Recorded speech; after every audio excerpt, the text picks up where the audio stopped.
Hello everyone, আসসালামু আলাইকুম। আশা করি সবাই অনেক ভালো আছো।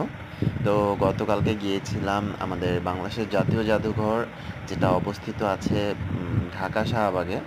তো সেখানে গেলাম, গিয়ে ঘুরে ফিরে দেখলাম অনেক সুন্দর সুন্দর জিনিস। তো ভাবলাম তোমাদের সাথেও একটু শেয়ার করি।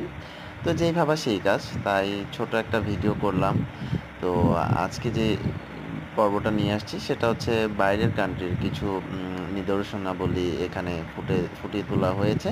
তো সেই সকল চিত্র নিয়ে আমি ভিডিওটা করেছি। প্রতিদিন এরকম ছোট ছোট ভিডিওগুলো পোস্ট করব। তো আজকের পর্বে ছিল জাপান বা আর চাইনিজ এইসব দেশের কিছু শিল্প নিয়ে এই সেকশনটা, এই কর্নারটা সাজানো হয়েছে। তো খুবই ভালো লাগছে আমার দেখে। তারপরে হচ্ছে সৌদি আরবেরও কিছু জিনিস দিয়ে সাজানো আছে। তারপরে এই যে সুন্দর সুন্দর পাত্র, এই যে থালা, তারপরে হচ্ছে আরও অনেক কিছু দেখছি, হ্যাঁ, যেগুলো আগে কখনো আমি দেখছি কিনা আমি জানি না। তো দেখে আমি মুগ্ধ হয়ে গিয়েছি, মনটা একটু আপসেট ছিল, তো দেখে অনেক ভালোই লাগছে। তো আশা করি তোমরা দেখলে তোমাদেরও ভালো লাগবে। তো ভিডিওতে এভাবে দেখে তো তেমন একটা মজা পাওয়া যাবে না। যদি কখনো তোমাদের সময় হয় তাহলে অবশ্যই সময় করে তোমরা যাবা এবং ঘুরে দেখে আসবা আমাদের জাদুঘরটা, বাংলাদেশের জাদুঘর। সাথে ছোট বাচ্চাদের নিয়ে গেলে তো আরও ভালো হয়।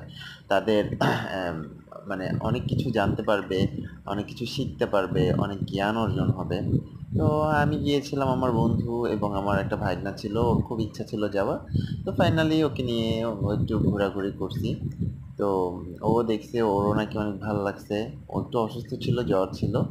যখন বলছি চলো ঘুরতে যাব, ও তো পুরাই সুস্থ হয়ে গেছে। তারপর একটু ওষুধ খায়, ওকে নিয়ে ঘুরতে গেলাম। যাই হোক, অনেক মজা করেছিলাম। তো আজকের পর্বটা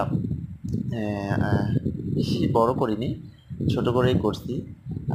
আগামী পর্ব দেখার জন্য আমন্ত্রণ রইল। আর আমার ছোট চ্যানেলটাকে লাইক, কমেন্ট, সাবস্ক্রাইব করার জন্য সবাইকে বলতেছি। তোমাদের ইচ্ছা হলে তোমরা করতে পারো, আর ভালো লাগলে অবশ্যই জানাবা। ধন্যবাদ। আসসালামু আলাইকুম।